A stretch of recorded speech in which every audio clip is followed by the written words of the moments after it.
வணக்கம். நம்முடைய G Gnanasambandan YouTube சேனலில் எல்லா வகையான செய்திகளையும் சொல்லிட்டு வர்றோம். அதில் கூட பலர் கேட்குறது என்ன அப்படின்னா, ராமாயணம், மகாபாரதம், பெரிய புராணம் போன்ற காப்பியங்களை பற்றி சொல்கிறப்ப அதில் வரக்கூடிய பாத்திரங்களை நீங்கள் நல்லா சொல்கிறீங்க, அதை தொடர்ந்து சொல்லுங்கன்னு கேட்குறாங்க. இப்போ உதாரணமாக ராமாயணத்தில் நம்ம பரதனை பற்றி பேசியிருக்கிறோம், அதே மாதிரி இந்திரஜித்தனை பற்றி பேசியிருக்கிறோம். ராமனுடைய தம்பிமார்களில் எல்லாருடைய புகழும் சிறந்ததாக இருந்தாலும் இலக்குவனுக்கு ஈடு யாரும் இல்லை என்பது பலருடைய கருத்து.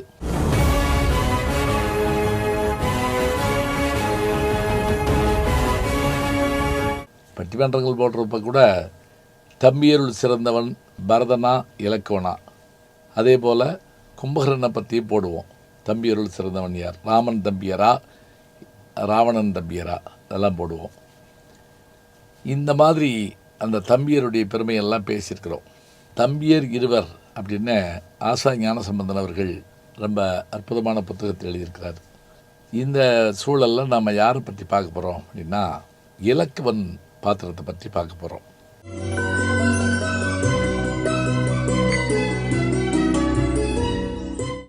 ராமன் திரு அவதார படலத்தில் பூமிக்கு வர அவதாரம் எடுக்க முடிவு செய்கிறார். எதற்காக என்றால், தேவர்களுடைய வேண்டுதலுக்காகவும் தவமுடையோருடைய விருப்பத்திற்காகவும் அவன் பூமியை நோக்கி வருகிறான் எம்பெருமான்.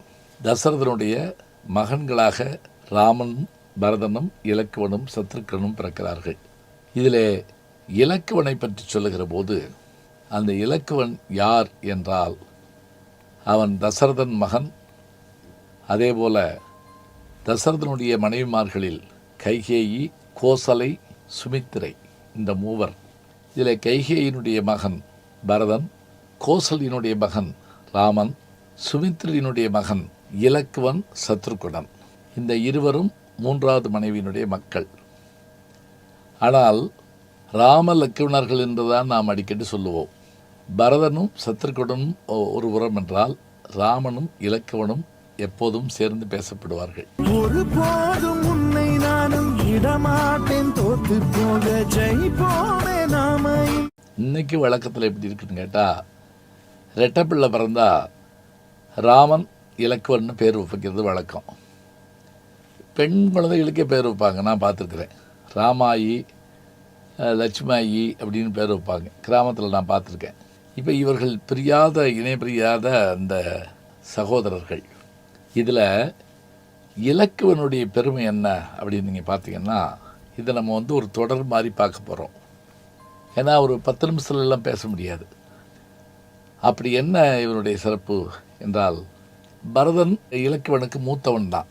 ஆனாலும் கூட எப்படி அவன் உருவாக்கப்படுகிறான் அப்படின்னு பார்த்தா, பிறக்கும்போது நால்வரும் பிறக்கிறார்கள், வளரும்போது ஒன்றாக வளர்கிறார்கள்.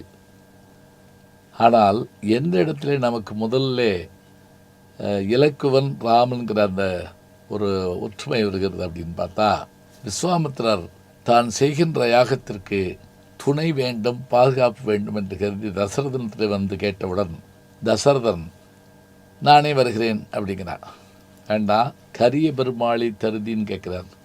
யார? ராவண. அவன் சின்ன பையனாச்சே, எப்படி போகிறது, அவனு பிறதுன்னு யோசிக்கிறார். இப்போ வசிஷ்டர் சொல்கிறாரு, விஸ்வாமித்திரத்தை அனுப்பினா நல்லது தான். சொன்ன உடனே சரி, ராமன் போகிறப்ப கூட இலக்குவனும் போட்டுன்னு அனுப்புகிறாங்க. அவனுடைய தாயாரும் எந்த இடத்துலையும் கேள்வி கேட்குறதில்ல. ராமனோடு போகணுன்னு சொன்ன உடனே அவளும் உடனே அனுப்பிடுவான். அப்படி இலக்குவன் விஸ்வாமித்திரன் அழைத்த போது ராமனோடு செல்லுகிறான். அந்த இலக்குவன் ராமனுடைய இடர்களைய வந்தவன் அப்படின்னு இருக்குது.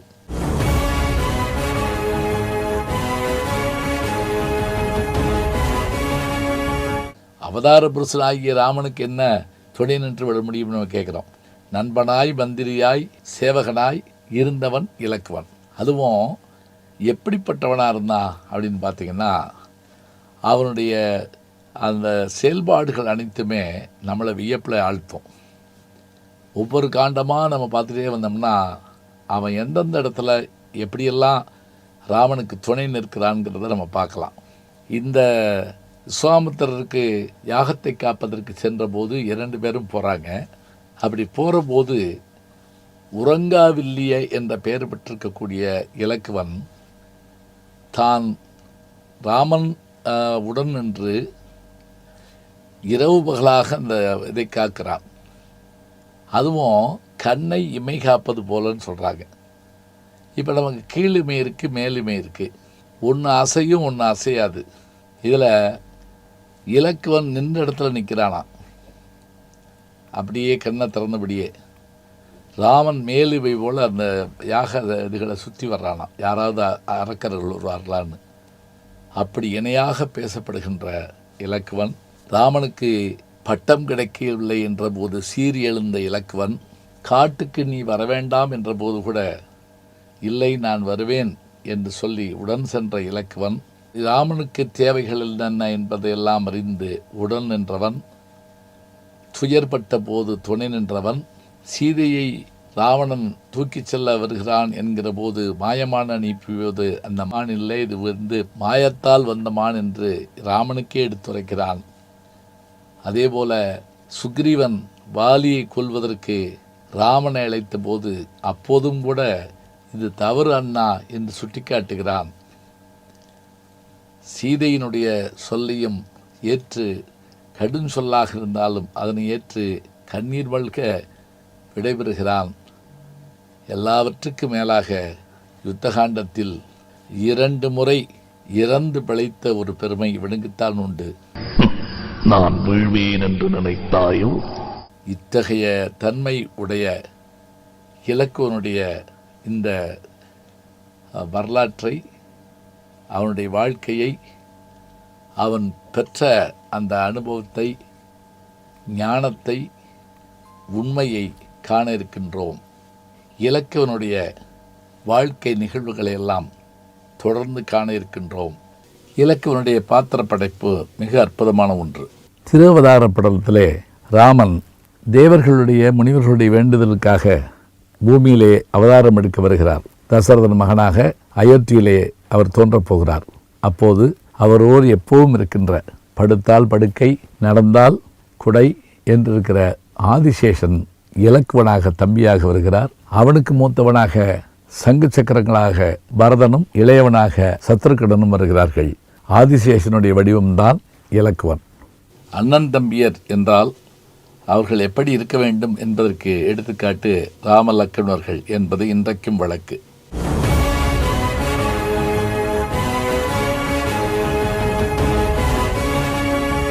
ராமனும் இலக்குவனும் தான் விஸ்வாமித்திரருடைய அந்த யாகத்தை பாதுகாப்பதற்கு செல்லுகிறார்கள். செல்லுகிற போது அவரிடத்திலே கல்வி பயில்கிறார்கள். அரக்கர்களை அழித்து ஒழிக்கிறார்கள். பின்னர் விஸ்வாமித்திரர் அவர்களை அழைத்து கொண்டு மிதிலைக்கு செல்ல, அங்கு ராமன் சீதையை மணப்பதற்காக அந்த சிவதனுசை முறித்து மணமகனாக இருந்து சீதையை ஏற்கிறார். சீதையினுடைய தங்கைமார்களை முறையே பரதனும் இலக்குவனும் சத்ருகணனும் துணைவியர்களாக ஏற்கிறார்கள். பிறகு நாடு திரும்புகிறார்கள். நாடு திரும்பிய பிறகு ராமனுக்கு பட்டாபிஷேகம் செய்ய வேண்டும் என்று தசரதன் விரும்புகிறான். அனைவரும் ஏற்றுக்கொள்கிறார்கள். இதற்கிடையில் ஏற்படுகிற மாற்றம் நமக்கு தெரியும். கைகேயின் தோழியாகிய கூனி அவளது சூழ்ச்சியின் காரணமாக கைகேயினுடைய மனம் திரிய தான் கேட்ட வரங்களின்படி தன் மகன் பரதன் நாடாள வேண்டுமென்றும் ராமன் காடாள வேண்டும் என்று கேட்க, அதை தசரதன் எவ்வளவோ மன்றாடி பார்த்து மறுக்க முடியாமல் கடைசியில் அந்த வரத்தை கொடுக்க, நாடாள வேண்டிய ராமன் காடாளச் செல்லுகிறான். அப்படி அவன் காடாளச் சென்ற போதும் அவன் ஒருபோதும் அதற்காக கலங்கவில்லை. அன்றளந்த செந்தாமரை போலவே அவன் முகம் இருந்தது.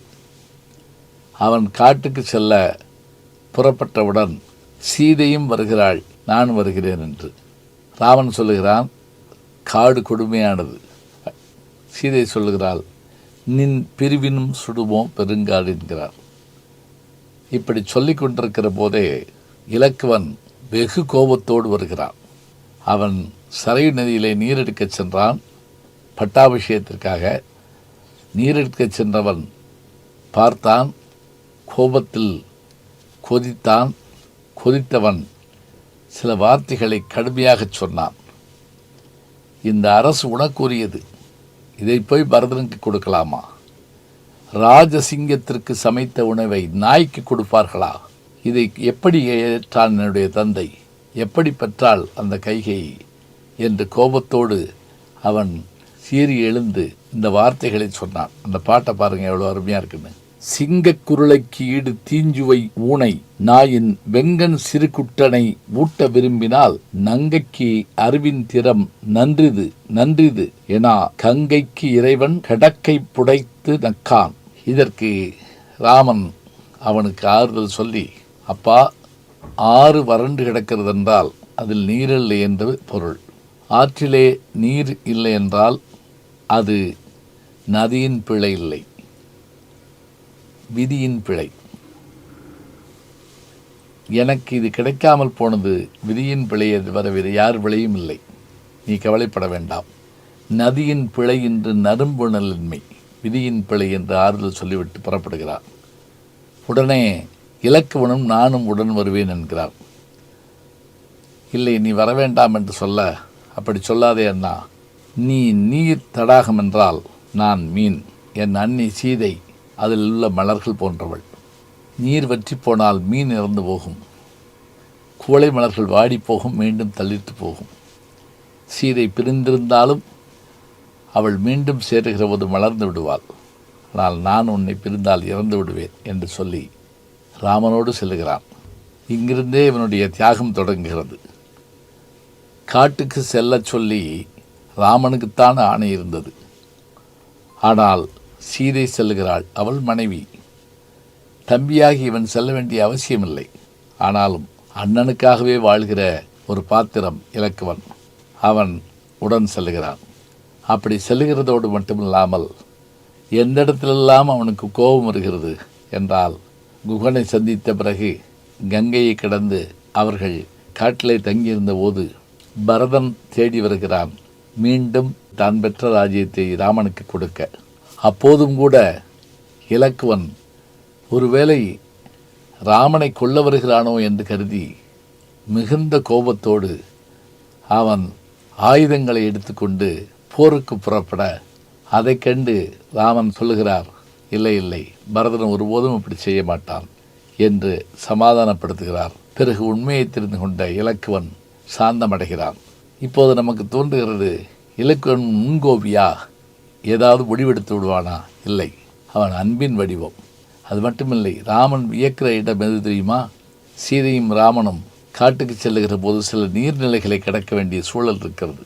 அப்போது இலக்குவன் ஓடி சென்று மரங்களை வெட்டி அங்கிருக்கிற காட்டுக்குடிகளை பிணைத்து தெப்பத்தை இணைத்து அந்த தெப்பத்தின் மீது அண்ணனையும் அண்ணியும் அமரச் செய்து அந்த கொடியை வாயிலே இழுத்து கொண்டு நீரிலே கடந்து சென்று குடிசையை அமைத்து அவர்களை தங்க வைக்கிறான்.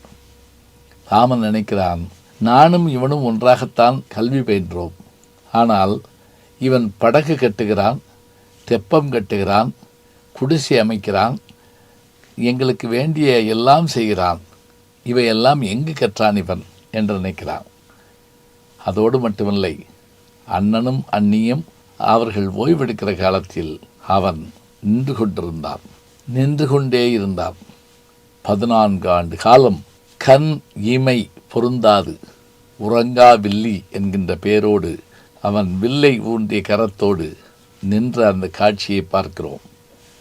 இப்படியாக அண்ணனையும் அண்ணியையும் காத்து வருகின்றான் அந்த இலக்குவனாக்கிய தம்பி. சரி, இவனுடைய பணி எப்படி தொடர்கிறது? இவன் மேலும் ராமனுக்கு எப்படி துணை நிற்கிறான்? போரிலே மட்டுமல்லாமல் ராமன் கலங்குகிற போதெல்லாம் அவனுக்கு ஆறுதல் தருபவனாக தம்பி இருக்கிறான். எப்படியெல்லாம் துன்பம் வரப்போகிறது, அந்த துன்பமெல்லாம் எப்படி அண்ணனை பாதிக்கப் போகிறது என்பதை அறிந்து அவற்றையெல்லாம் தடுத்து நிறுத்துகிற ஒரு கரையாக இலக்குவன் விளங்குகிறான். ஒரு தம்பி எப்படிப்பட்டவனாக இருக்க வேண்டும்? ராமாயணத்தினுடைய பகுதிகளில் பயணப்படுறப்ப இலக்குவனுடைய கையை பிடிச்சிட்டு போகிற மாதிரி ஒரு சந்தோஷம் ஏற்படுது. சரி, இலக்குவன் தான் தன்னுடைய அண்ணனோடு காற்றுக்கு வந்திருந்தாலும் கூட தன் தாயார் சொன்ன மொழி அவனுக்கு ஞாபகம் வந்தது. அவள் எப்படி சொல்லி அனுப்பினா தெரியுங்களா? சுமித்திரை, நீ ராமனோடு காட்டுக்கு போவதாக சொல்லுகிறாய். தம்பி என்ற முறையில் போகக்கூடாது, ஒரு வேலைக்காரனை போல போக வேண்டும். உனது தமையனுக்கும் அன்னையான அன்னைக்கும் சேவைகளில் குறை வைக்கலாகாது. ஒருவேளை அங்கு சீதைக்கும் ராமனுக்கும் ஏதேனும் துன்பம் வந்து போர் வருமானால் அந்த போரில் அவனுக்கு முன்பாக நீ இறந்தா என்ற செய்தி எனக்கு வர வேண்டும். தான் மகனை பார்த்து அம்மா சொல்றா, முன்னம் முடி என்றாள். இன்று முதல் உன் தமையன் ராமனை தந்தையான தசரதராகவே நீ கருத வேண்டும். உயிரை கொடுத்து அண்ணா உயிரை காப்பாத்தினான், சரியா அனுப்புறான். அதன்படியே நடந்து கொள்றான் இலக்குவன். இங்கே அவர்கள் காட்டின் வழியாக பயணப்படுகிறார்கள். வெய்யோனொளி தன்மேனியில் விரிசோதியில் மறைய பொய்யோ எனும் இடையாளோடும் இளையானோடும் போனான். மையோ மரகதமோ மறிகடலோ மழைமுகிலோ ஐயோ இவன் வடிவென்பதொரு அழியா அழகுடையான். அதில் இளையோன்கிற வார்த்தை இலக்கணத்தை குறிக்கும். இப்படி போகிற போது இவர்கள் முதலில் பல்வேறு வகையான முனிவர்களை சந்திக்கிறார்கள், பல்வேறு தவ சிரேஷ்டர்களை சந்திக்கிறார்கள். அதிலே ஒருவர் அத்திரி முனிவர். அந்த அத்திரி முனிவருடைய ஆசிரமத்துக்கு மூவரும் செல்கிறார்கள். அத்திரி முனிவருடைய மனைவி பேர்தான் அனுசூயை. கற்பிற் சிறந்த பெண்கள் என்று ஒரு பட்டியல் போடுகிற போது அனுசூயினுடைய பெயரும் வரும். அவருடைய கதையை நாம் ஒரு நாளைக்கு தனியாக பார்க்கலாம். இந்த அத்திரி முனிவர் ராம இலக்குவணர்களை அமரச் செய்து அவர்களுக்கு வேண்டிய பழங்களை எல்லாம் தந்து தன் மனைவி அனுசூயை அழைத்து, இவர்கள் இருவரும் நம் மக்கள், ராமனும் இலக்குவனும். இதோ இந்த சீதை நம் மருமகள், அவளுக்கு வேண்டியதை செய் என்று சொன்னவுடன் அனுசூயை மகிழ்ந்து அவளுக்கு வேண்டிய அலங்காரங்களை எல்லாம் செய்து நல்ல நகைகளை எல்லாம், அவள் கையிலே வைத்திருந்த நகைகள் எல்லாம் சீதைக்கு அணிவிக்கிறாள். இதை நான் இந்த இடத்துல சொல்ல வேண்டிய அவசியம் என்ன என்று கேட்டால், பின்னர் இந்த கதைக்கான காரணம் இருக்கிறது. ராவணன் சீதையை கொண்டு சென்ற போது அவள் கதறிக்கொண்டே தன் அணிந்திருந்த நகைகள் எல்லாம் எடுத்து எறிந்தாள். இப்படி நாம் சொல்லுகிற போது பல பேர் யோசிப்பார்கள், எப்படி ராமனே மர உரி தரித்து வந்தபோது சீதை நகை அணிந்து கொண்டா வந்திருப்பாள், அவளுக்கு ஏது நகை என்று சிலர் யோசிப்பார்கள், சிலர் கேள்வி கூட கேட்பார்கள். அந்த கேள்விக்கான விடை இதுதான். அத்திரி முனிவருடைய மனைவியாகிய அனுசூயை தந்த நகைகள் எல்லாம் அவை. நகைகளையெல்லாம் அணிவித்து அழகு பார்த்ததோடு கற்பிற் சிறந்த அனுசூயை சீதாதேவிக்கு ஒரு வரம் கொடுக்கிறார். அந்த வரம் எப்படிப்பட்டது என்றால், சீதையே, என் மகளே, மருமகளே, ஒன்று கேள். நீ ராமனோடு காட்டுக்கு வந்திருக்கிறாய். ஒருவேளை உன் கணவனை பிரிய வேண்டிய சூழல் வந்தால் உனக்கு பசி தாகம் எடுக்காத ஒரு மந்திரத்தை சொல்லித் தருகிறேன். நீ அதை கற்றுக்கொள், உனக்கு பயன்படும். பாருங்க, பிற்காலத்தில் என்ன ஆக போகுதுங்கிறத அந்த பெண்மணியும் தெரிஞ்சு வச்சிருக்கிறா. இப்போ நம்ம கேட்குறோம் இல்லையா, சீதை அங்கே என்ன சாப்பிட்டா, இலங்கையில் ராவண வீட்டு சாப்பாடை சாப்பிட்டாளா? அவள் 10 மாதமும் சாப்பிடாமல் இருப்பதற்கான அந்த வரத்தை அனுசூயை சீதைக்கு தந்திருக்கிறாள். கொஞ்சம் கொஞ்சமாக படிச்சுக்கிட்டே இருந்தால் தாங்க எல்லா செய்தியும் தெரியும். அதன்படி அவர்கள் அங்கிருந்து விடைபெற்று செல்லுகிறார்கள். மூவரும் காட்டு வழியே செல்லும்போது ஒரு பெரும் மலை போல ஒரு அசுரன் சீதையை தூக்கி செல்கிறான். பாருங்க, ராவணன் தான் முதல்ல தூக்கினான்னு நினைக்கக்கூடாது, அதுக்கு முன்னாடியே இந்த வேலையெல்லாம் நடந்திருக்கு. இதை பார்த்த ராம இலக்கணர்கள் அவனோடு சண்டையிட, இவர்கள் எய்கிற பானம் எதுவுமே அவன் மீது பட்டு அவன் விழுவதாக தெரியவில்லை.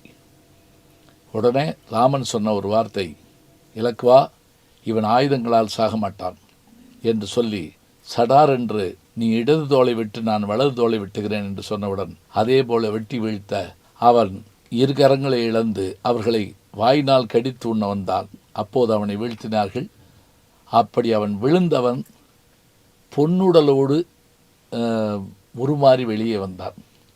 இதை பார்த்த இலக்குவன் கேட்டான், இது என்ன அண்ணா ஆச்சரியம், சட்டையை மாற்றிக்கொண்டு வருவது போலல்லவா இவன் உருவத்தை மாற்றிக்கொண்டு வருகிறான், எப்படி இது என்று கேட்டவுடன் அவன் சொன்னான், நான் தேவலோகத்தை சேர்ந்தவன், குபேரனுடைய ஊர்தான் என்னுடைய ஊர், என்னுடைய பெயர் தும்புரு, நான் இந்திரனுடைய சபையிலே இசைக்கருவி வாசிப்பவன். அப்படி இசைக்கருவி வாசித்த போது ஒரு முறை தேவமாதர்கள் நடனமாடிய போது என் மனம் அவர்கள்பால் சென்றதால் கோபம் கொண்ட இந்திரன் என்னை அரக்கனாக போகும்படி சபிக்க, எல்லா உயிர்களையும் உண்ணுகின்ற கிளிஞ்சன் என்ற அரக்கனுடைய மகனாக நான் பிறந்தேன். எனக்கு எப்போது சாப விமோச்சனம் என்று கேட்டேன். ராம இலக்குவர்கள் காற்றுக்கு வரும்போது அவர்களால் உன்னுடைய சாபம் நீங்கும் என்று இந்திரன் சொன்னான்.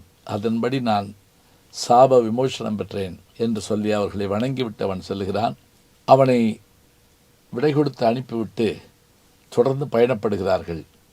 அப்போது சரபங்கர் என்கின்ற முனிவரை பார்க்கிறார்கள். அந்த சரபங்க முனிவர் ராமனையும் இலக்குவனையும் பார்த்து சீதையையும் பார்த்தவுடன், நான் என் வாழ்நாளின் வேண்டியதை பெற்றேன், இனிமேல் நான் வாழ வேண்டிய அவசியமில்லை, நான் நெருப்பிலே புகப் போகிறேன் என்றவுடன், ராமர் என்ன இது, எங்களை பார்த்தவுடன் நெருப்பிலே விழலாமா என்று கேட்டவுடன், இல்லை, இனிமேல் எனக்கு வாழ்க்கை எதற்கு என்று சொல்லிவிட்டு, உன்னை காண்பதற்காகவே இருந்தேன் என்று சொல்லி அவர்களை வலம் வந்து நெருப்பிலே அவர் இறங்கிவிடுவதாக பார்க்கிறோம். ராமன் காட்டுக்கு வர வேண்டிய அவசியம் என்ன என்று நாம் கேட்டு பார்த்தால் இத்தனை செயல்பாடுகள் நமக்கு தொடர்ந்து வருகின்றன. பிறகு அவர் நெருப்பிலே இறங்கிய பிறகு அவரை வணங்கிவிட்டு அவர்கள் செல்லுகிறார்கள். அப்படி தொடர்ந்தபோது அவர்கள் சந்தித்த ஒரு மாமுனிவர் யார் என்றால் அகத்தியர். அந்த அகத்திய மாமுனிவர் அவர்களை வரவேற்கிறார். அகத்தியர் யார் என்பதை அந்த இடத்திலே கம்பர் நமக்கு சொல்லுகிற போது, நன்று வரவு என்று பலர் நல்லுரை பகர்ந்தான், என்று முள தென்தமிழின் இயம்பீசை கொண்டான் என்று தமிழுக்கு பெருமை சேர்த்த அகத்தியன் வரவேற்றான் என்கின்ற ஒரு வார்த்தையை கம்பர் நமக்கு அறிமுகப்படுத்துவர். என்று முள தென்தமிழ், எவ்வளவு அருமையான வார்த்தை பாருங்க. அப்படி அகத்திய மாமுனிவர் இவர்களை வரவேற்று வேண்டிய ஆயுதங்களையும் தந்து வழி அனுப்பினார். அவற்றை பெற்றுக்கொண்டு அவர்கள் மேலும் தங்களுடைய பயணத்தை தொடர்கிறார்கள். தண்டகவனம் என்கின்ற பகுதியை அடைந்தார்கள். அங்குதான் அவர்களுக்கு சோதனை ஏற்பட போகிறது. எப்போதும் ராமனுடன் இருக்கின்ற பெருமையை கொண்டவன் இலக்குவன். இப்போது கானகத்துக்கு வந்த மூவரும் பல்வேறு முனிவர்களை சந்தித்து வருகிறார்கள். அகத்தியரை சந்தித்த பின் அவர்கள் செல்லுகிற வழியிலே மிகப்பெரிய செங்குன்று ஒன்று தெரிகிறது. உடனே இரண்டு பேர் வஞ்சி நிற்க, இது என்னவாக இருக்கும் என்று சொன்னபோது அந்த குன்று நகர்ந்து வருகிறது. வேறொன்றுமில்லை, அது ஒரு பறவை அரசன், பெயர் ஜடாயு. நீங்கள் யார் என்று கேட்டவுடன், நாங்கள் அயோத்தியை ஆண்டு வருகின்ற தசரதனின் மக்கள் என்று சொன்னவுடன், என்னுடைய அண்ணன் மக்களா நீங்கள் என்று மகிழ்வுற்று, தசரதன் நலமா என்று கேட்க அவர் மாண்டதாக சொன்னவுடன் ஜடாயு வருந்தியிருக்க, வந்த காரணத்தை எல்லாம் தெரிந்து கொண்டு, சரி நீங்கள் கவலைப்பட வேண்டாம், இங்கே இருங்கள், நான் உங்களுக்கு பாதுகாப்பாக இருக்கிறேன் என்று சொல்ல, நாங்கள் பஞ்சவடிக்கு செல்ல வேண்டிய சூழல் இருக்கிறோம் என்று புறப்படுகிறார்கள். ஜடாயுவை பார்த்து வியந்து அவர்கள், உங்களுடைய வயது என்ன என்று கேட்டவுடன் அந்த ஜடாயு சிரித்து கொண்டே, நான் மன்மதன் உயிரோடு இருக்கிற போதே அவனை பார்த்தவன் என்றால் என் வயது நீங்கள் கணக்கு போட்டுக்கொள்ளுங்கள் என்று சொல்லுகிறார். ஆச்சரியமான வார்த்தையாக இருக்கிறது. அத்தனை வயதுடையவன் பல யுகமாக வாழ்கிறான். ஏனென்றால் மன்மதனை சிவபெருமான் இருந்த கதை தான் நமக்கு தெரியும், அவன் இருந்த கதையை பார்த்தவன் நான் என்று சொல்லுகிறார். பிறகு இவர்கள் புறப்பட்டு பஞ்சவடிக்கு செல்லுகிறார்கள். அப்போதுதான் இவர்களுக்கான அந்த சோதனை காலம் ஏற்படுகிறது. சூர்படகை வருகிறாள். யாரென்றால் ராவணனின் தங்கை. அவள் வந்தவுடன் ராமனை பார்க்கிறாள். அவனுடைய அழகில் மயங்கி தன்னை அசுரப்பெண்ணாக காட்டாமல் ஒரு தேவலோகத்து பெண் போல மாற்றிக்கொண்டு அவள் வருகின்ற அழகை கம்பர் சொல்லுகிற போது, பஞ்சி ஒளிர் விஞ்சி கூளிர் பல்லவ மணங்க செஞ்சவிய கஞ்ச நிகர் சீரடியலாகி என்று அவள் வருகின்ற அழகை சொல்வார். ராமனோடு பேசுகிறாள். ராமன் அவளுடைய எண்ணத்தை புரிந்து கொண்டு அவளை விளக்குகிறான். சீதையும் அதற்குள் வருகிறாள். சீதையை பார்த்தவுடன் கோபம் கொண்டு அவளை தூக்கிச் செல்லலாம் என்று நினைக்கிற போது இலக்குவன் வந்து அவளை தடுத்து அவளுடைய மூக்கு கொங்கைகள் போன்றவற்றை அறுத்தெறிய அலறிக்கொண்டே அரக்க ரூபம் எடுத்த அவள் ஓடிப்போய் தன்னுடைய மற்றொரு அண்ணனாகிய எல்லைப்புறத்து காவலனான கர்ணனிடத்திலே போய் சொல்லுகிறார். கரண் அவனுடைய பெயர். கர்ணனிடத்திலே சொன்னவுடன் அவன் உடனடியாக, உனக்கு துன்பம் செய்தது யாராக இருந்தாலும் நான் பார்த்து கொள்கிறேன் என்று சொல்லி பெரும் படையோடு வந்து ராம இலக்குவனர்களை அணுக, இலக்குவன் தான் யுத்தத்துக்கு போகிறேன் என்று சொல்லுகிறான். ராமர் அவனை தடுத்து, பின்னால் பெரிய யுத்தம் வர இருக்கிறது, அப்போது நீ செல்லலாம், இப்போது இரு என்று சொல்லி அந்த யுத்தத்திலே கரனை வீழ்த்துகின்றார் ராமன். அப்போது கூட அந்த வில் முறிந்து போய் பிறகு தான் பரசுராமிருந்து பெற்ற வில்லை வருணனிடம் கொடுத்து வைத்திருந்ததை எடுத்து அவர்களை வீழ்த்துவதாக நாம் பார்க்கிறோம். பெரிய யுத்தம்தான் அது. இதன் பிறகு சூர்ப்பனகை ராவணனிடத்திலே ஓடிச் சென்று இதை சொல்ல, ராவணன் சீதை மேல் காது கொண்டு அவளை தூக்கி வருவதற்காக யோசிக்க, அப்போதுதான் மாயமானாக தன்னுடைய மாமனாகிய மாரீசனை, நீ சென்று சீதையை மயக்கு, பிறகு நடப்பதை பார் என்கிறார். அதே போல பொன்மான் வடிவத்திலே வந்தான். அப்படி வந்தபோது அவனுடைய அந்த உருவம் பொன்மான் எப்படி இருந்தது என்றால், உடல் தங்கம், கண்கள் வைரம், கொம்பு கோமேதகம், கால் குழம்புகளெல்லாம் நவரத்தினங்கள். இப்படிப்பட்ட மானை பார்த்தவுடன் மயங்கி போன பெண்மானாகிய சீதை அது தனக்கு பிடித்து தர வேண்டும் என்று கேட்க, ராமன் புறப்பட்ட போது தடுத்து நிறுத்துகிறான் இலக்குவன். இந்த இடத்தில் அருமையான ஒரு செய்தி என்ன என்றால், அண்ணனை காப்பாற்ற வேண்டும் என்கிற எண்ணம் எப்போதும் இலக்குவனுக்கு உண்டு. ஆனால் இது அரக்கர் மாயை, உலகத்தில் இப்படி ஒரு மான் இருக்க முடியாது என்று சொல்லுகிறான். உடனே ராமன், இல்லை இல்லை, அப்படி சொல்லாதே, நாம் பார்க்காதவற்றை நாம் இல்லை என்று மறுக்கக்கூடாது. இல்லாதனை இல்லை இளங்குமரா என்று அவர் சொல்லுகிற வார்த்தையிலே ஒரு எல்லலும் கேலியும் கூட இருக்கிறது. தன் தம்பிக்கு தெரியாது போல இருக்க என்று சொல்லுகிறான். அந்த பாடலை பாருங்கள்.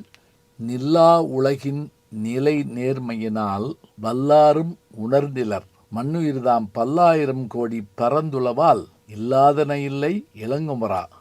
பிறகு ராமன் மாண்பின் செல்ல சீதைக்கு காவலாக இலக்குவன் இருக்கிறான். இப்படி இருந்த நேரத்தில் திடீரென்று ஒரு ஓசை கேட்கிறது.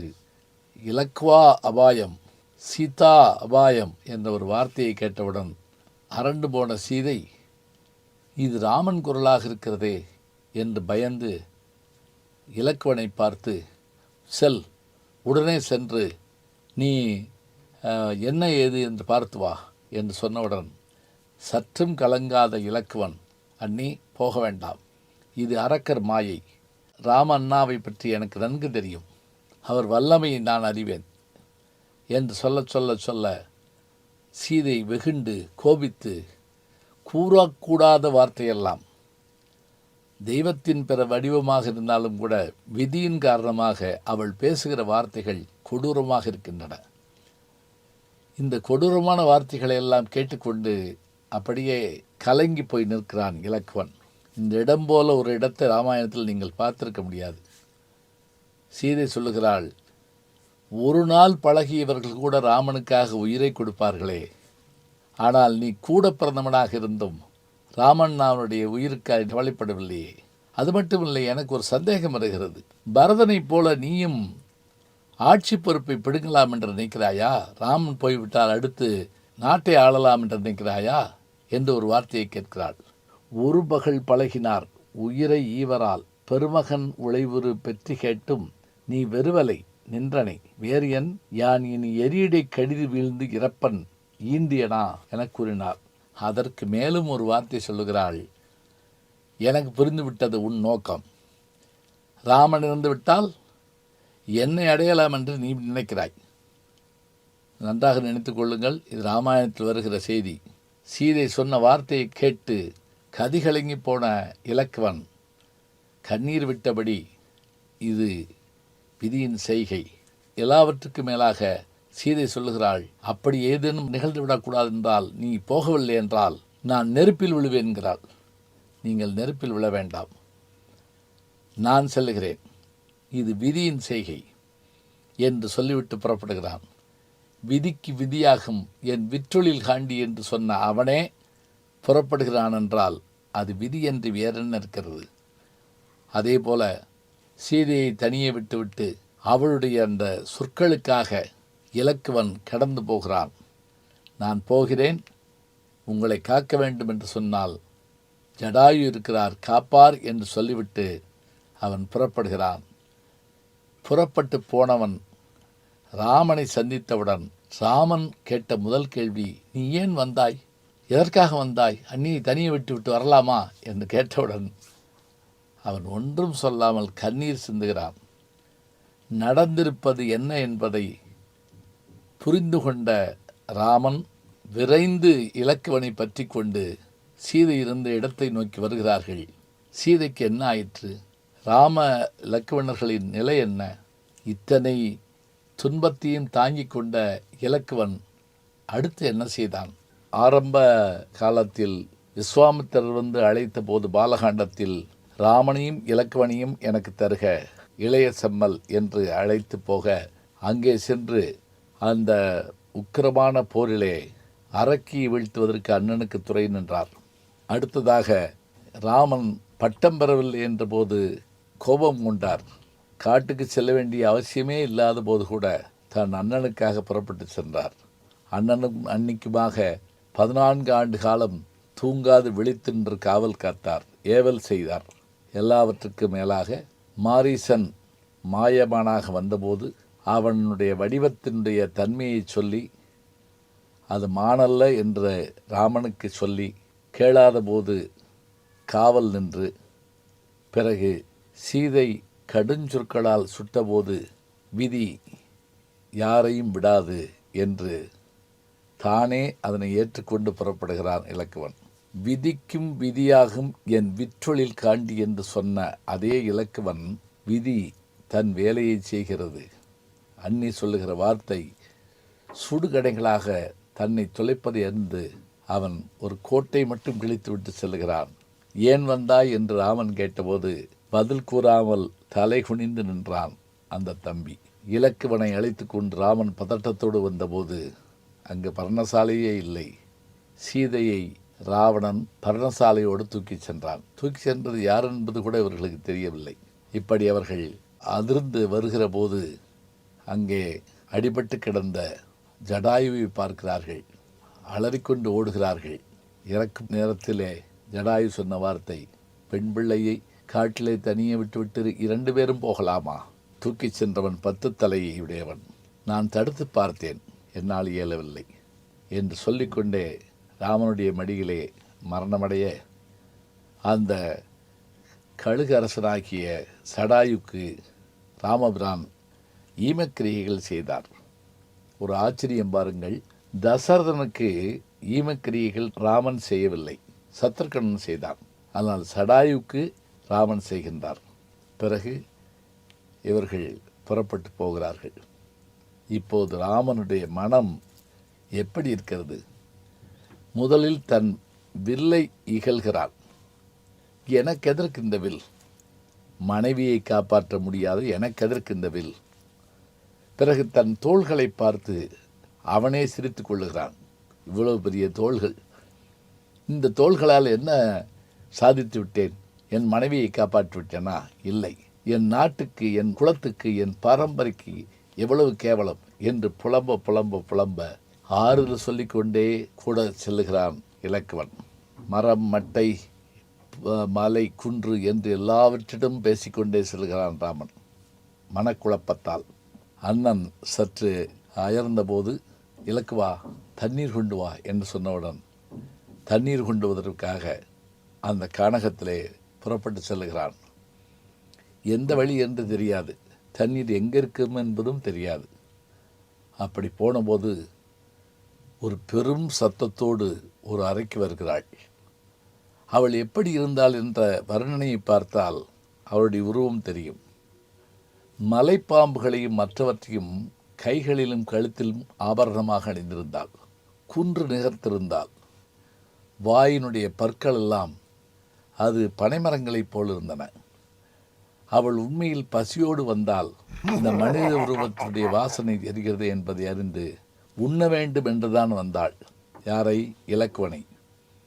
ஆனால் அவனை பார்த்தவுடனே மயங்கி போய், நாம் ஏன் உண்ண வேண்டும் ஒரு நாள் பசிக்காக?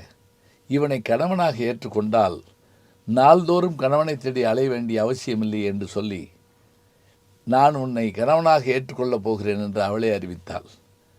உடனே அவளோடு யுத்தம் செய்ய தொடங்கிய இலக்குவன் போராடி கொண்டிருக்கிறான். இந்த நேரத்தில் ராமன் இலக்குவன் போனவனை காணவில்லை என்று வருந்தி, இவனையும் அந்த அரக்கன் தூக்கி சென்றிருப்பானோ, அவனுக்கும் ஏதேனும் ஆபத்து வந்துவிட்டதோ என்று சொல்லிவிட்டு, இனி நாம் வாழக்கூடாது என்று வாளை எடுத்து கழுத்தில் வைத்து இலக்குவா என்று சத்தமிட்ட போது அண்ணா என்ற சத்தத்தை அவன் கொடுத்தான். அங்கிருந்து தம்பி உயிரோடு இருக்கிறான் என்பதை தெரிந்து கொண்டு அங்கு சென்றபோது இலக்குவனுடைய அம்பிலும் வாளிலும் இரத்தம் இருப்பதை பார்த்து என்ன நடந்தது என்று கேட்க அந்த அயோமிகி என்கின்ற அரக்கியை பற்றி சொல்லி அவளுடைய மூக்கை நான் அறிந்து விட்டேன், அவள் பயந்து அங்ககீனப்பட்டு ஓடிவிட்டாள் என்று சொன்னவுடன், நல்லது செய்தாய் தம்பி, பெண்களை கொல்வது நம் மரபில் இல்லை. விஸ்வாமித்திரரின் வேள்வியை அழிக்க வந்த தாடகை என்கின்ற பெண்ணை நான் கொல்லத் தேங்கிய போது நம்முடைய ஆசிரியர் அவள் பெண்ணல்ல அரக்கி என்றார், அதனால் நான் அவளை வீழ்த்தினேன். நீயும் இப்போது இவர்களை கொல்லாமல் அனுப்பி வைத்தது சரியே என்று விஸ்வாமித்திரரோடு போன அந்த நினைவை சொல்லி, பிறகு சூர்ப்பனகையினுடைய மூக்கறிந்த அதையும் நினைவூட்டி, இப்போதும் நீ இவளுக்கு வேண்டியதை செய்தாய், அவள் ஓடிவிட்டால் வா போகலாம் என்று மேலும் நடந்தார்கள். இப்படி இவர்கள் போகிற போது திடீரென்று எங்கும் எதுவும் இல்லாத ஒரு இருள் சூழ என்னவாக இருக்கும் என்று சொல்ல வேண்டும். அண்ணா நீங்கள் இருங்கள், நான் செல்கிறேன் என்று உள்ளே செல்ல, அது ஒருவனுடைய வாயும் வயிறும் சேர்ந்த ஒரு பகுதியாக இருந்தது. அவன்தான் கபந்தன் என்கின்றவன். நமக்கெல்லாம் வாய் இங்கே இருக்கிறது, வயிறு இங்கே இருக்கிறது. இங்கே உண்ட உணவு வயிறுக்கு செல்கிறது. ஆனால் அவனுக்கு அவ்வளவு நேரம் இருக்காதாம். அதனால் வாயே வயிறாக உடையவனாவன். வாயும் வயிறுமாக இருக்கிறார் என்று நாம் பிள்ளைத்தாட்சிகளை பற்றி சொல்லுவோம். இங்கே கவந்தன் அப்படியே எடுத்து அடைத்து கொள்வானாம். அப்படி திறந்திருந்த வாய்க்குள் 2 பேரும் செல்ல, பிறகு அவனை வெட்டி வீழ்த்தியவுடன் அவன் உருமாறி தான் ஏன் இப்படி ஆனேன் என்பதையும் சொல்லுகின்றான்.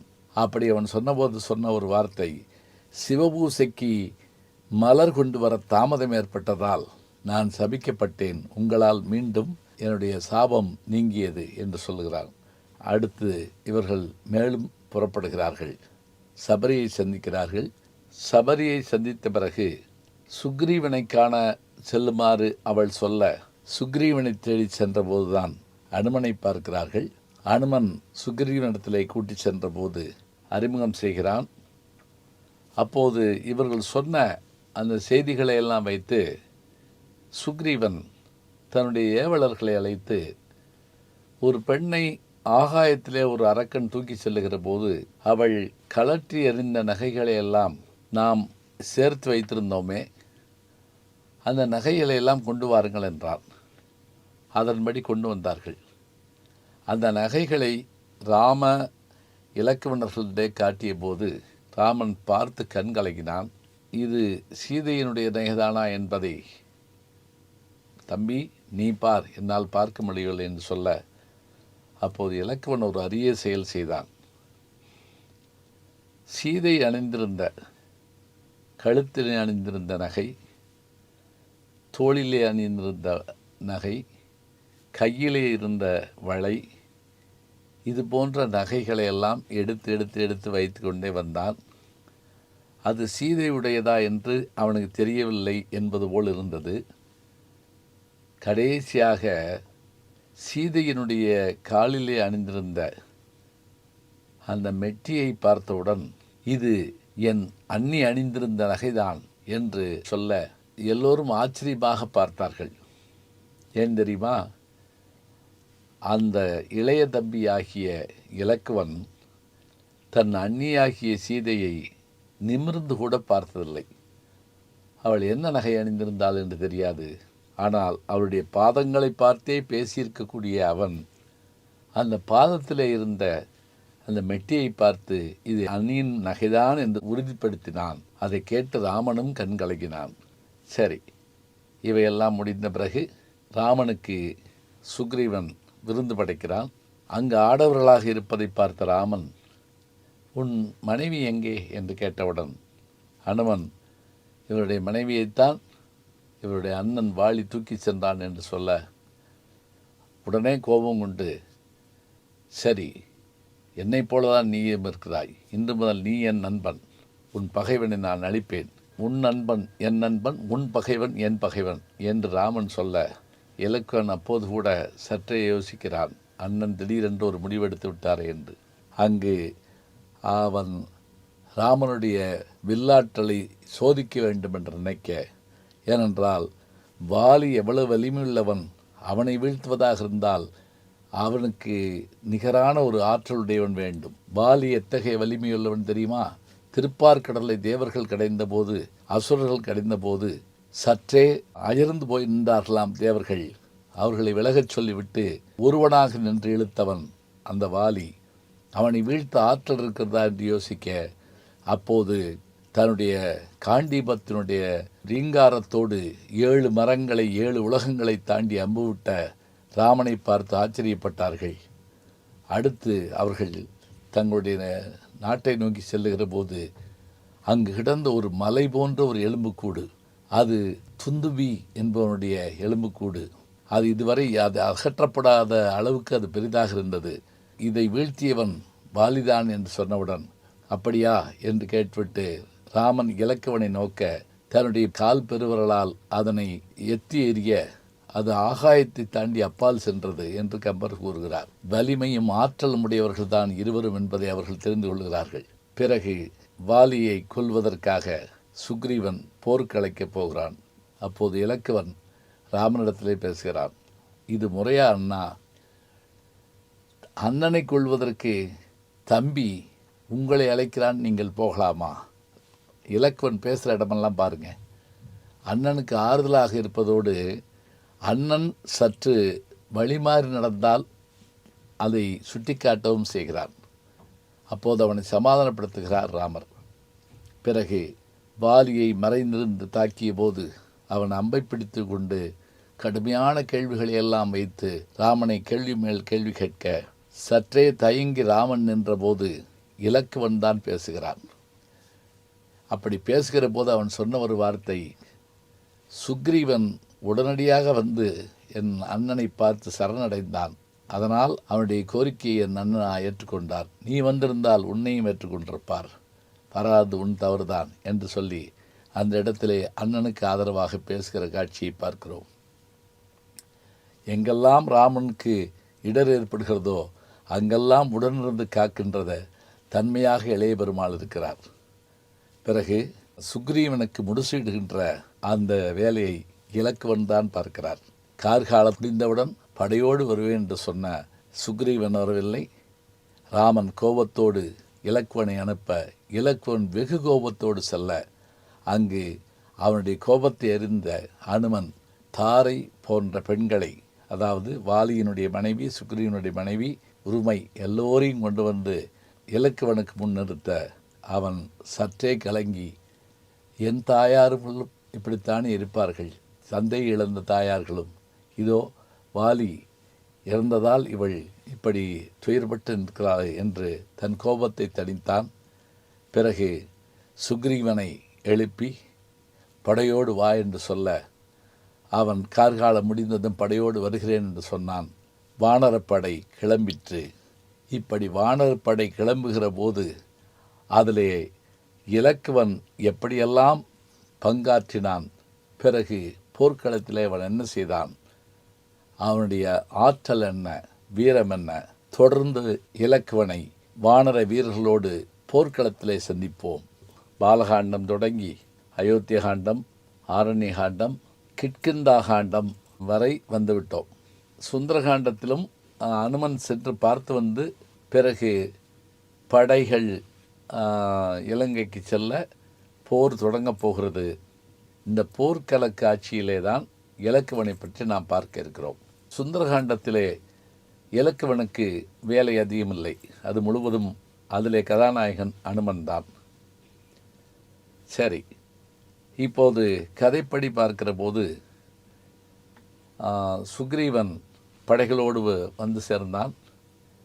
பிறகு அவர்கள் இலங்கையை நோக்கி போகிறார்கள். அனுமன் ஒருவன் ஆதலால் ஆகாயத்திலே பறந்து போய்விட்டான். இப்போது இவ்வளவு படைகளையும் எப்படி கொண்டு செல்வது?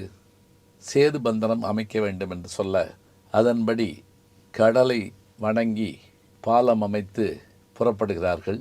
அப்படி பாலம் அமைத்து புறப்பட்டு போனபோது அங்கு அந்த படைகளை கண்ட ராவணன் ஆச்சரியப்படுகிறான்.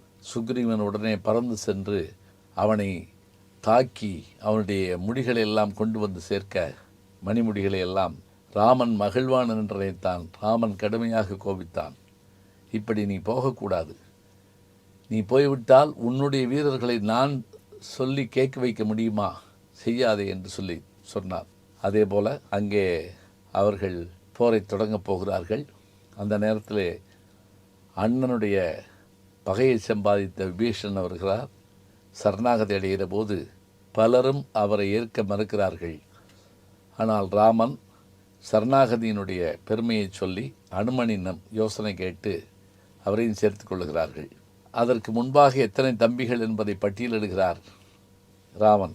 குகன் ஒரு தம்பி, சுக்ரீவன் குன்று சூழ்வான் மகன் ஒரு தம்பி, குகனொடும் ஐவரானும் குன்று சூழ்வான் மகனொடும் அறுவரானும் நின்னொடும் எழுவர் 7 பேர் ஆனம் சொல்லி விபீஷணையும் சேர்த்துக்கிறார். முதல் நாள் யுத்தத்தில் ராவணன் வந்து படைகளை பார்த்து சண்டையிட்ட போது ராம லக்ஷ்மணர்களை நேருக்கு நேர் மோதுகிறான். அதை பிறகு யுத்தம் தொடர்கிறது. இலக்குவனுடைய பங்கு என்ன என்றால், இலக்குவன் எத்தனை படைகள் வருகிற போதும் ராமன் இல்லாத இடத்தை அவன் நிரப்புவான். ராமன் ஒரு பக்கம் போர் செய்தால் இவன் ஒரு பக்கம் போர் செய்வான். அதில் முக்கியமான போர் எது என்று பார்த்தால், ராவணனுடைய மகனாகிய அதிகாயன் அவனை அனுப்பிய போது அக்ககுமாரனை ஏற்கனவே அனுமன் கொன்று விட்டான். அசோகவனத்தின் போது எதிர்த்த போது அதிகாயன் வருகிறான். அதிகாயனுடைய வீரமும் படைகளும் கடுமையாக இருக்க அந்த அதிகாயனை மிக கடுமையாக போராடி அவன் உடம்பில் அதிக காயங்களை உருவாக்கி அவனை வீழ்த்துகின்றான் இலக்குவன். இவனுடைய வீரத்துக்கு இது ஒரு எடுத்துக்காட்டு.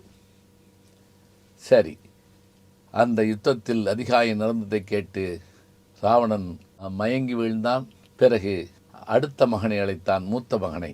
இந்திரஜித்தன் வந்தான். தம்பி ஏன் அனுப்பினீர்கள் என்று தந்தையை சொல்லிவிட்டு அவன் போர்க்களத்துக்கு வந்தான்.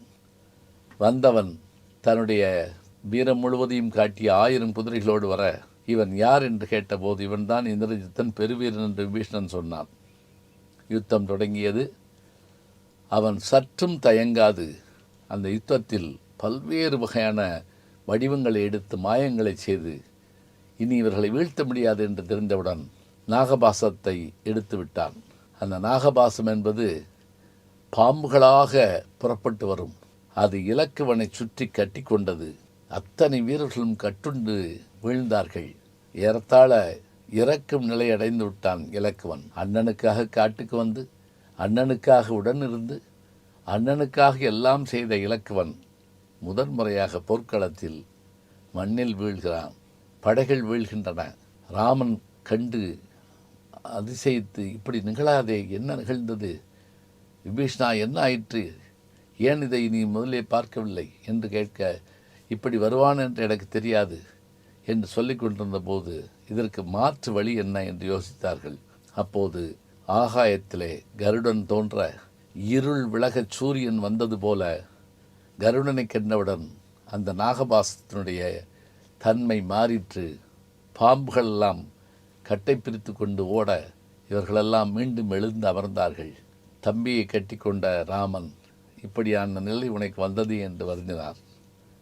பிறகும் போர் தொடர்ந்தது. இந்த போரில் முக்கியமாக ராவணன் வந்து போர் செய்வது ஒரு பக்கம் என்றால், இந்திரஜித்தன் வருகிற போதுதான் போர் மிகுந்த சூடு பிடிக்கிறது. அப்படி வந்த அவன் இப்போது செய்த செயல்பாடு என்ன தெரியுமா? இந்த இலக்குவனை வீழ்த்தினால்தான் மற்றவற்றை சாதிக்க முடியும் என்று சொல்லி இலக்குவனை வீழ்த்துவதற்காக கடும் போரை தொடங்குகிறான். அப்போது அவன் யாரும் செய்யாத ஒரு செயலை செய்தான். அதனால் இலக்குவனுக்கு ஏற்பட்ட துன்பம் என்ன? போர்க்களத்தில் என்ன நிகழ்ந்தது? ராமனே மயங்கி விழும் அளவுக்கான ஒரு துன்பம் நிகழ்ந்தது. அப்படியான துன்பத்தை இலக்குவன் எப்படி ஏற்றான், எப்படி மீண்டான்? போர்க்களத்தில் ராவணனுடைய மகனாகிய அந்த அதிகாயனை இலக்குவன் வீழ்த்திடுறான். இப்போ இந்த நேரத்தில் இது கேள்விப்பட்டு இந்திரஜித்தன் போருக்கு வர்றான். இந்திரஜித்தனும் இலக்குவனும் சண்டையிடுற மாதிரியான ஒரு காட்சி உண்மையிலே எப்படி ராவண யுத்தம் ஒரு சிறப்போ, அதுபோல் இலக்குவன் இந்திரஜித்தனுடைய யுத்தம் ஒரு தனி பகுதி. 2 பேருமே சற்றும் சளைக்காதவர்கள். அப்போ என் தம்பி சின்ன பையன் தானே கொண்டுட்ட, என்னோடு போர் செய் அப்படின்னு அவன் போர் செய்கிறான். அவருடைய போர் முறைகள் மாயப்போர் முறைகளாக இருக்குது. அதையெல்லாம் சமாளிக்கிறான். இப்போ இனிமே இவனை வீழ்த்த முடியாதுன்னு தெரிஞ்சுக்கிட்ட இந்திரஜித்தன் என்ன பண்ணா, இலக்குவன் மீது ஒரு அதிபயங்கரமான அஸ்திரத்தை பிரயோகிக்க முனைந்தான். நான்முகக்கணை, பாசுபாஸ்திரத்துக்கு இணையானது, அதை பிரயோகிச்சுட்டான். அது என்னாச்சுன்னா பல்வேறு நாகங்களாக பாம்புகளாக படையெடுத்து வந்து அதை அப்படியே ஊசி குத்துற மாதிரி இலக்குவன் மீது குத்தி அவன் அப்படியே விழுந்தான். அது அந்த நான்முகக்கணை பாசுபதத்திற்கு இணையாக அடித்த உடனே எல்லாரும் அந்த போர்க்களமே இதாயிடுச்சு. அந்த நேரம் மாலை வேலைக்கு சந்தியாவந்தனம் பண்ண போயிருந்த ராமன் வந்து பார்த்துட்டு தம்பி இறந்துட்டான்னு தெரிஞ்ச உடனே சற்றும் இது பண்ணாமல் அப்படியே மயங்கி விழுந்துட்டான் போர்க்களத்தில் ராமன். இந்திரஜித்தன் போய் அப்பாட்ட போய் சொல்ல போயிட்டான். இப்போ இந்த நேரத்தில் என்ன பண்ணலாம்னு கேட்டு விபீஷணன் மூலமாக, அதே போல் அங்கிருந்த சாம்பவன் என்கிற அந்த கரடியின் மூலமாக மருந்து மலையாகிய சஞ்சீவி மலையை அங்கு கிடைக்கின்ற மூலிகையை கொண்டு சொல்ல ஆஞ்சநேயன் விரைந்து சென்று அந்த மலையவே கொண்டு வந்து எல்லாரையும் காப்பாற்றி இலக்குவனை மீட்டெடுத்தாங்க. இப்போ மீண்டு எழுந்த இலக்குவனை ராமன் கட்டி தழுவி, அப்பா நீ காட்டுக்கு வந்ததோட போர்க்களத்தில் நீ இறந்து விழுகிற போது நான் ரொம்ப கலங்கி போயிட்டேங்கிறான். சரி, அண்ணனுக்காக உயிர் கொடுத்தவன் இலக்குவன். மீண்டும் போர் ஆரம்பிக்குது. அவன் திரும்ப எந்திரிச்சிட்டான்னு கேள்விப்பட்ட உடனே ராவணன் மிகுந்த கோபத்தோடு இந்திரஜித்தனை பார்த்து திட்டுறான், நீ சொன்னதெல்லாம் பொய்யா, அங்கே பாரு வந்துட்டான்னு. அப்போ அவன் சொல்கிறான், தந்தையே என்னால் தாக்கு பிடிக்க முடியாத அளவுக்கு காயம் இருக்கே உடம்புல, நான் என்ன செய்யட்டும்? சரி நீ போகாத, உன்னை நம்பிய நான் அந்த போகிற தொடங்கினேன், என்னையே நோக்கி நெடும்பகை தேடிக்கொண்டேன், போடா அப்படின்னா. ஆனால் அந்த காயத்தை பொருட்படுத்தாமல் மீண்டும் இந்திரஜித்தன் வந்தான். அவன் என்ன பண்ணான் தெரியுமா? இனிமேல் இலக்குவனை வீழ்த்த வேண்டுமென்றால் நேரடி போரில் முடியாது என்று நிகும்பலை யாகத்தை தொடங்கினான். மந்திர யாகம். இந்த யாகம் மற்றொன்று நிறைவேற்றுச்சுன்னா இலக்குவனை இல்லை ராமனையும் சேர்த்தே கொண்டு விடலாம்.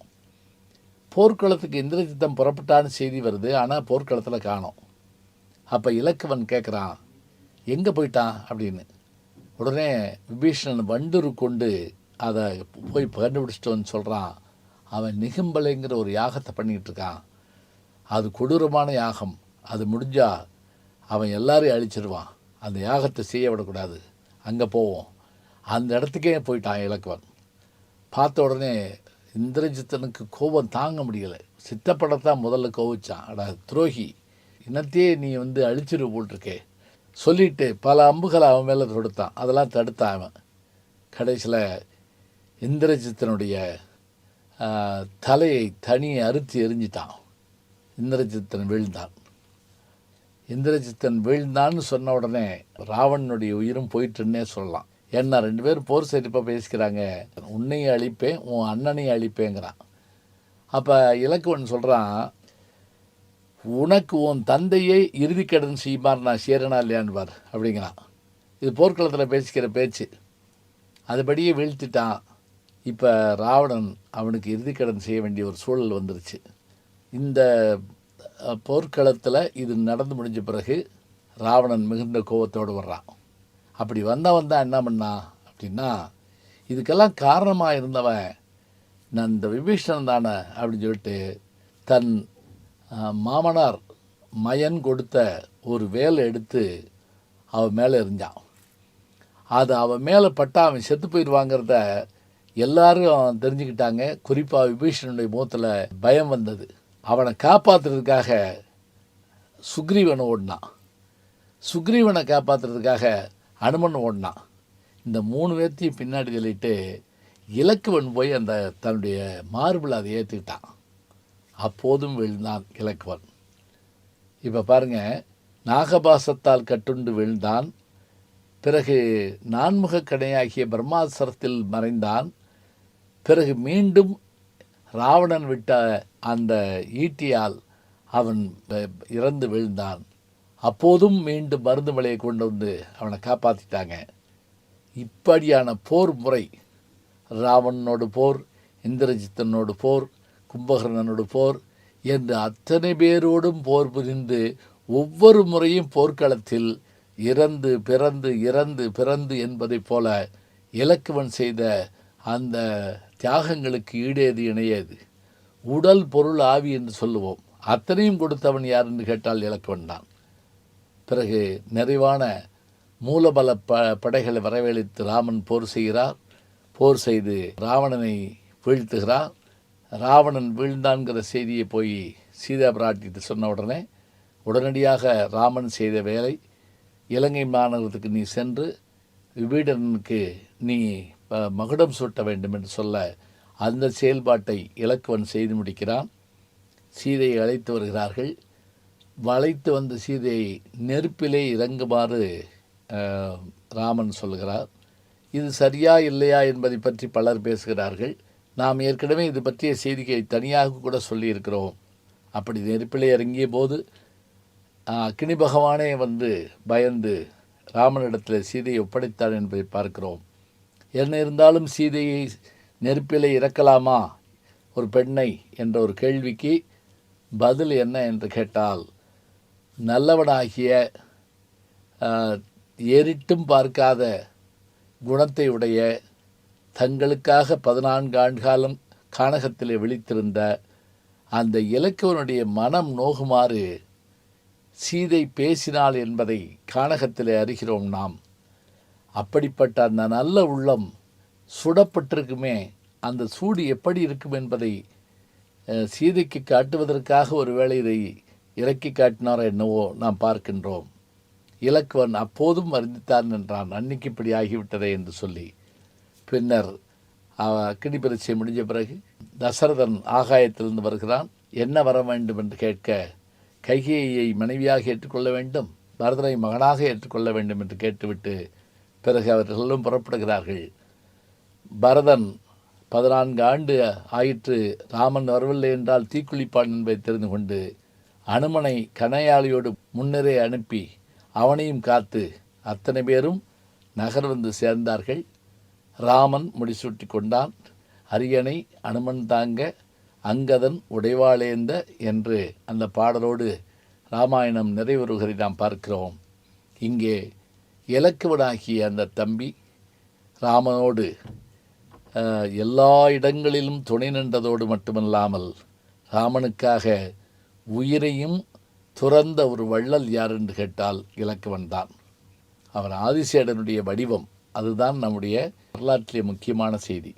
இதில் இன்னொரு கதை கூட உண்டு. இந்திரஜித்தனுடைய மனைவியாகிய சுலோச்சனை போர்க்களத்திலே தன்னுடைய கணவனுடைய உடம்பை தேடி வர அந்த தலை எங்கு கிடக்கிறது என்று தெரியாமல் தேடி எடுத்து கையிலே வைத்து அழுது ஒரு வார்த்தை சொல்லியிருந்தால், என்னுடைய தந்தைக்கு ஆள் அனுப்பி உங்களை காப்பாற்றியிருப்பேனே என்று சொன்னபோது அந்த தலை ஒரு வார்த்தை பேசிட்டாம், கொன்றதே உன் தந்தை தானே என்றதாம். அப்படி என்றால் என்ன என்றால், இலக்குவன் ஆதிசேஷனுடைய வடிவம் என்பதற்காக சொல்லப்படுவது. இதுதான் பிற்காலத்திலே சதி சுலோச்சனா என்கின்ற நாடகமாக இதனை சங்கரதாஸ் சுவாமிகள் படைத்து காட்டியிருக்கிறார். இத்தனை பெருமைகளை உடைய இலக்குவன் இன்றைக்கும் ராமனோடு சேர்ந்து வணங்கப்படுகிறான் என்றால், அந்த அற்புதமான அன்பமைந்த தியாகம் செய்த இல்லறத்தை துறந்த வள்ளல் இலக்குவன் என்பதை நாம் அறிவோம். இளைய பெருமாள் ராமனில் பாதி மட்டுமில்லை, அவனும் வணங்கத்தக்க கடவுள். இலக்குவன் புகழ் எப்போதும் நிலைத்திருக்கும். நல்ல செய்திகளை நாளும் சந்திப்போம். நாளை சந்திப்போம். நாளும் நல்ல தமிழ் கேட்க முனைவர் ஞானசம்பந்தம் அவர்களின் கேளுங்கள். கண்டிப்பாக கேளுங்க. நான் கேட்டுட்டு இருக்கேன். யூடியூப் சேனலை சேர்ந்து Instagram, Facebook, Twitter, blog, WhatsApp channel என்று அத்தனையிலும் நான் முன்தொடர்ந்து செல்கிறேன். நீங்கள் பின்தொடர்ந்து வாருங்கள்.